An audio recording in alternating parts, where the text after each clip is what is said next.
से सांसद खेल महाकुंभ का दूसरा चरण आज घुमारवीं में संपन्न हो गया।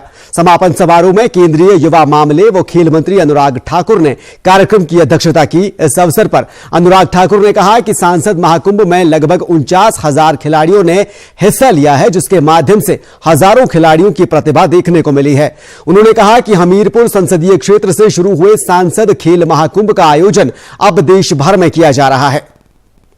आज सांसद खेल महाकुंभ में सभी खिलाड़ियों को सम्मानित भी किया गया और इससे हजारों खिलाड़ियों की प्रतिभा दिखाने का अवसर भी मिला, तो लाखों रुपए के नकद पुरस्कार भी मिले। आज सांसद खेल महाकुंभ केवल हमीरपुर संसदीय क्षेत्र नहीं बल्कि 350 के लगभग सांसद अपने अपने संसदीय क्षेत्र में करवाना शुरू किया।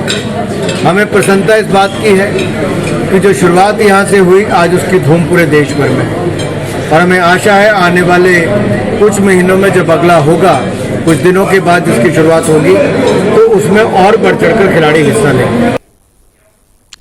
दिल्ली सरकार पर निशाना साधते हुए उन्होंने कहा कि मुख्यमंत्री अरविंद केजरीवाल के ईमानदार सरकार देने के सभी दावे खोखले साबित हुए हैं। उन्होंने कहा कि पहले उनके मंत्री और अब वो खुद भ्रष्टाचार में फंसते नजर आ रहे हैं। ना खाएंगे ना खाने देंगे। 10 साल ईमानदार सरकार नरेंद्र मोदी जी ने दी।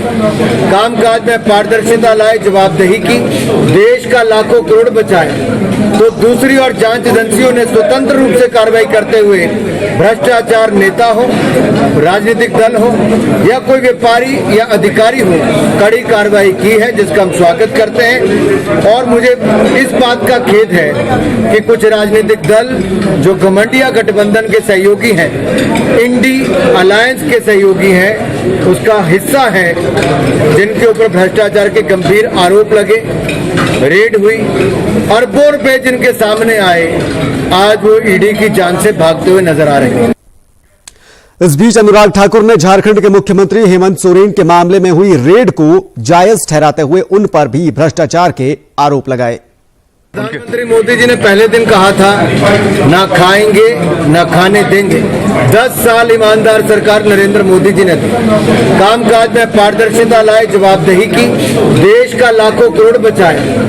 तो दूसरी ओर जांच एजेंसियों ने स्वतंत्र रूप से कार्रवाई करते हुए भ्रष्टाचार नेता हो, राजनीतिक दल हो या कोई व्यापारी या अधिकारी हो, कड़ी कार्रवाई की है, जिसका हम स्वागत करते हैं। और मुझे इस बात का खेद है कि कुछ राजनीतिक दल जो घमंडिया गठबंधन के सहयोगी हैं, इंडी अलायंस के सहयोगी हैं, उसका हिस्सा है, जिनके ऊपर भ्रष्टाचार के गंभीर आरोप लगे, रेड हुई, अरबों रुपए जिनके सामने आए, आज वो ईडी की जांच से भागते हुए नजर आ रहे हैं।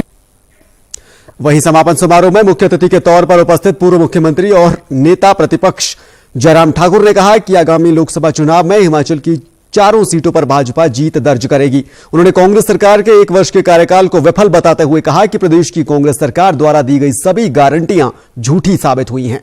1 दशक के बाद मैंने कहा कि दूसरे दशक की शुरुआत फिर से होगी। नरेंद्र मोदी जी के नेतृत्व में देश के प्रधानमंत्री बनेंगे। हिमाचल का योगदान 4 की 4 सीटें भारतीय जनता पार्टी की झोली में मोदी जी को प्रधानमंत्री बनाने में करने की। इस अवसर पर सांसद खेल महाकुंभ की विजेता टीमों को नकद राशि देकर सम्मानित भी किया गया है।